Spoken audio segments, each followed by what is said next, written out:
And before we get started, as always, a very special thank you to my Patreon and Coffee supporters, Poner and Timey. Poner has some extra analysis for this episode, noting it's probably not what the original commenter who suggested the two Misters matchup had in mind, but an interesting additional connection between Mr. T and Mr. Rogers is that they were both famously outspoken devout Christian figures in pop culture, and both were, in their own way, considered children's role models. Poner adds that it's a battle that he thinks still works best in Season 1 when things weren't as refined, but it is nice to find ways to make each episode's theming feel a bit stronger. Thank you, Poner. And Timey wanted me to answer a question. If you could have any single matchup with characters ERB hasn't used before, what would it be? And that's a great question and an easy answer for me since I think it's something on the mind of any ERB fan. For me personally, it would have to be Ronald Reagan versus Queen Elizabeth. Something about it just makes sense to me, and they're two characters I'm baffled haven't shown up yet in ERB. I think they have a lot of material that they could use. Thank you, Timey, and I'd love to hear who all of you out there would want to see. Comment your dream matchups below. And if you'd like your own custom artwork and to comment something on the next episode, head over to my Coffee or Patreon pages, and without further ado, let's begin. I love this goofy little rat-a-tat-tat beat to start things out. It's actually a reference to the A-Team, which Mr. T starred in, and whose theme starts off with a similar snare drum sound. As for Mr. T, real name Lawrence Turode, sorry, don't know how to pronounce that, but he was basically a professional tough guy who managed his way onto the big screen where he became famous for, well, pretty much also being a tough guy, but this time on camera. He was Clubber Lang in Rocky III, Sergeant Baracus on the A-Team, among other roles. And by professional tough guy, I mean that in a very literal sense. He went from being a boxer to a bouncer to a celebrity bodyguard to a WWE fighter until finally finding success on the big and small screen. What a life. As for the man playing Mr. T, we have DeStorm, and he comes from a music background. He was actually homeless in Los Angeles in the early 2000s ghostwriting for Atlantic Records, before finally finding some success through performing on YouTube. Pretty damn inspirational actually, and proof he really did cut his teeth in the musical trenches. By the time he showed up on ERB, he'd already been added on YouTube for about half a decade, making him an extremely early adopter of the platform. I'd imagine frankly it was probably really cool for the ERB crew to get to work with what was basically a seasoned professional in a new industry, and he will be back down the line, so I imagine that collaboration also went pretty smoothly. From what I can tell, it looks like Powers is still active to this day, producing indie series and music, and I have to say, total respect from my end all around. Dude's managed a steady career in art and entertainment while maintaining his creative freedom and independence for the most part, and all you can do is say, that's pretty awesome.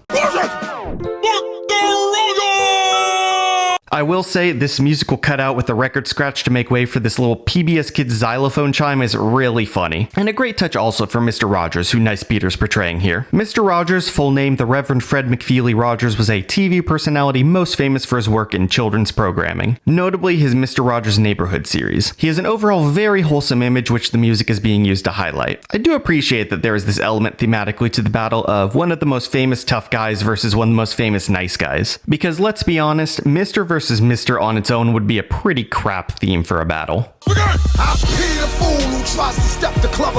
Oh heck yeah. So this point here is less for the line, which is a decent opener on its own. I pity the fool is Mr. T's most famous catchphrase after all, and he first used it in Rocky III as the Clubber Lang character. But this point is more so for how fucking hard the line goes with that keyboard tone that starts the verse. Maybe DeStorm's getting an assist from the music, but my god, it just works so well, it has to be a point from me. Call me BA biceps, cause I crush the whole game. Sonically, the line is solid. The performance is good, but I just can't quite get behind the lyrics. I get it, B.A. Baracus is the full name of Mr. T's A-Team character, and at his height, Lawrence for sure had some biceps. And DeStorm here also clearly hit the gym, but B.A. biceps as a phrase is just so dumb, and it's not even really the kind of dumb to manage a chuckle from me. I'm just gonna say neutral. Bring Tuesday, Friday, and Little Charlie the Train. Alright, listen, full disclosure, I watched Mr. Rogers when I was very little, and I watched Wonderful Day in the Neighborhood like on a plane at some point. So I'm not totally unfamiliar with Mr. Rogers and his show, but his work is for sure the most I'm relying on Google so far. Sorry, I know, how dare I not have the whole Mr. Rogers cinematic universe on lock at all times. It looks like Tuesday and Friday are a prince and a king duo, and Trolley is apparently this little train that has a bit of a personality and mind of its own. Honestly, just from clips, I'm feeling I need to go back and watch some Mr. Rogers. This is adorable. But yeah, confirmed these are all accurate characters. Let's see where the setup goes. And watch me dip their ass in gold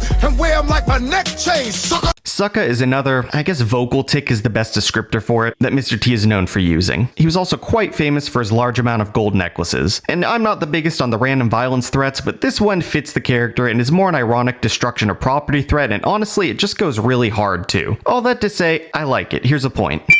I choke you with your own sweater sleeve. Ah, yes, the back-to-back threats. A double threat, if you will. I'd be lying if I said I didn't chuckle, but I'm also a bit baffled by the way he emphasizes your own sweater sleeves, as opposed to whose. You're in a tank top, my guy. It ain't your sleeves, that's for sure. It's not bad, but it's performed a bit wonky, so we'll say neutral. Couldn't even beat me in the land of make-believe. Punk is another Mr. T vocal tick. I like the way they've been incorporating them in the battle. It feels like they've actually worked hard to capture his unique cadence, and it's successful. The land of make-believe is, well, what it is right there in the name. It's like a pocket dimension in Mr. Rogers' neighborhood where a bunch of the characters live. I get what the diss is doing, but it's, to me, kind of generic, so neutral again, although I'm almost at a point. I will Mr. Teabag you in the closest cemetery. Yo, what? So first, bad pun. Teabagging, the gamers out there should know it's when you, well, we'll say crouch up and down really quickly over somebody. Go watch some Halo gameplay if you want to see it in action. But Mr. Teabag, I imagine even at the time this was a bit of a groaner. But then teabagging someone to the cemetery, that's baffling. It just makes no sense and leaves me scratching my head. I'm saying negative point. Nobody's gonna miss you, cause all your friends imaginary. Okay, yeah, we'll take it. A bit mean-spirited, but again, it fits the character and it's a good burn. I'm pretty sure some of the other characters on Mr. Rogers live outside the land of make-believe, but the diss still stands since many of them do. Hi there, neighbor. I hope you don't mind if I change my shit. Shout out here to all the little cuts during Mr. T's verse to Mr. Rogers calmly getting himself prepared for the battle. Really great touch that leans into the tough guy versus nice guy theming, and it gives Mr. Rogers a pretty unique opening line, both structurally and topically. Honestly, screw it. It gets a point. It's really creative and allows Mr. Rogers to shift the flow and tone of the battle more how he wants it. It's basically a subtle power move, and yeah, it deserves recognition. I'll be rocking sneakers till this battle's over. For his show, Mr. Rogers would switch from formal shoes to sneakers to create a more relaxed and comfortable atmosphere. I love the addition of this little touch in the battle. Let's see where it goes. So I don't get blood from your ugly face on my panty loafers. We don't think of Mr. Rogers as someone who will be kicking someone in the face so hard that he gets blood on his shoes, and that's why it can make you chuckle. But if that was it for this line, I'd probably say neutral. Luckily, there's a bit more. Mr. Rogers, in a cheery voice with a smile, is basically saying he's more concerned with the cleanliness of his shoes than of both Mr. T's health and with having to try too hard to win this battle. It's again a subtle power move and I think really effective, so another point from me.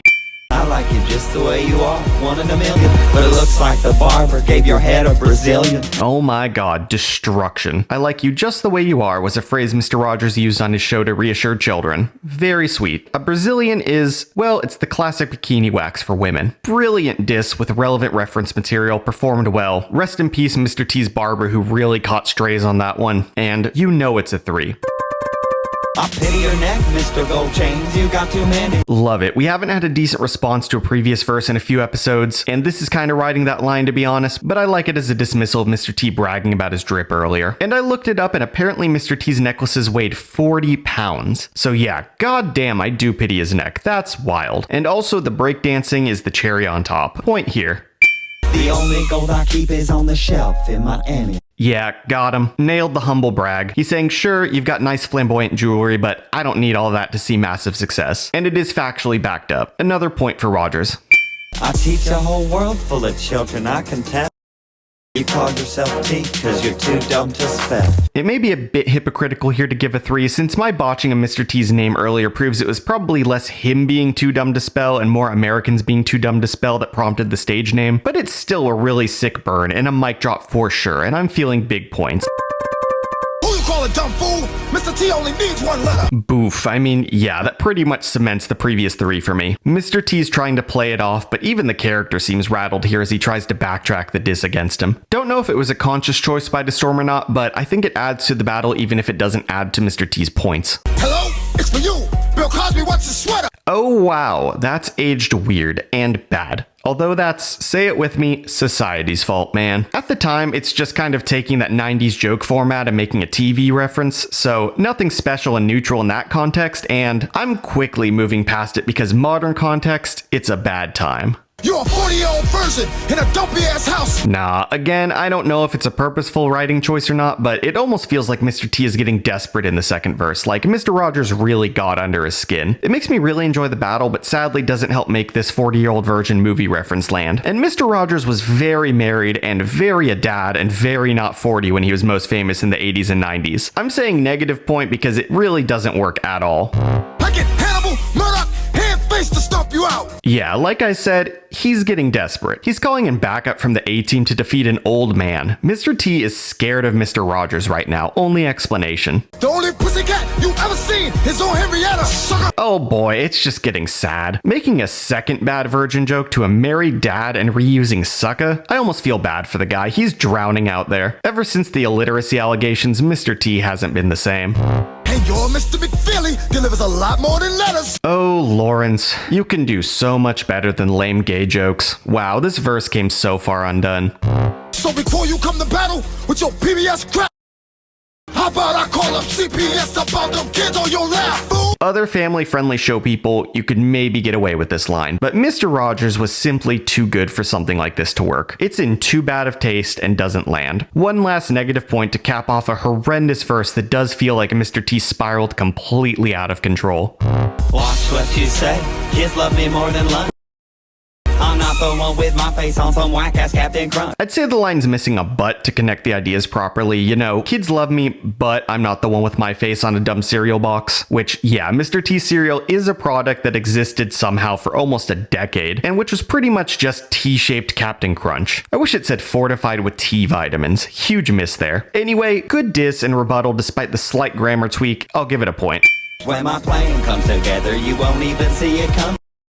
I'll chop you into 4 black dudes and I'll remake Cool Runnings. Oh my god, I'm laughing my ass off. It's a rare out of left field diss that manages to work because it's so funny. Cool Runnings, by the way, is this movie about the Jamaican bobsled team. It's aight. And the when my plan comes together line actually references the I love it when a plan comes together quote from the A-team. Mr. T's face here just says it all, like, damn, I don't even have a response. I didn't see that coming. He got me. I gotta go buy a bobsled now. I'll say this once, Lawrence. I hope it's understood. Get right back in your van. Get the f*** out of my neighborhood. I'm really debating between the 3 and the 1 here. It's not like it matters points-wise. This battle has long been over. It's purely for the glory. Yeah, let's do it. Having Mr. Rogers drop an F-bomb is a mic drop. Calling Mr. T by his first name is a power move, and for once, the physical violence threat lands. Also, Lloyd is Mr. McFeely with the bat. Make that into an album cover too. Sequel to Billy Mays busting through a table.